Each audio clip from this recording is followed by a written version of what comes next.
Texte 6. Descartes. Je pense, donc je suis.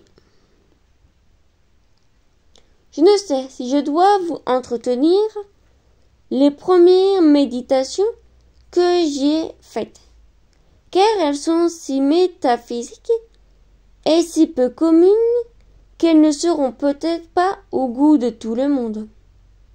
Et toutefois, afin qu'on puisse juger si les fondements que j'ai pris sont assez fermes, je me trouve en quelque façon contraint d'en parler.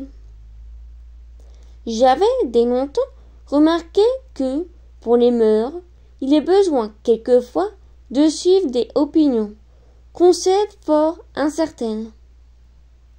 Tout de même que si elle était indubitable, ainsi qu'il a été dit dessus. Mais, parce qu'alors je désirais vaguer seulement à la recherche de la vérité, je pensais qu'il fallait que je fisse tout le contraire, et que je rejetasse comme absolument faux tout ce en quoi je pourrais imaginer le moindre doute, afin de voir s'il ne resterait point, après cela, quelque chose en ma créance qui fût entièrement indubitable.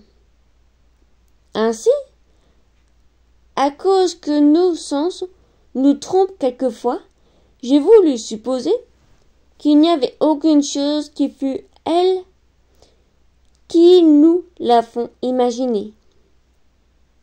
Et parce qu'il y a des hommes qui se méprennent en raisonnant, même touchant les plus simples matières de géométrie, et ils font des paralogismes, jugeant que j'étais sujet à faillir autant qu'aucun autre, je rejetai comme fausses toutes les raisons que j'avais prises auparavant pour démonstration. Et enfin, considérant que toutes les mêmes pensées que nous avons étant éveillées ne peuvent aussi venir quand nous dormons, sans qu'il y ait aucune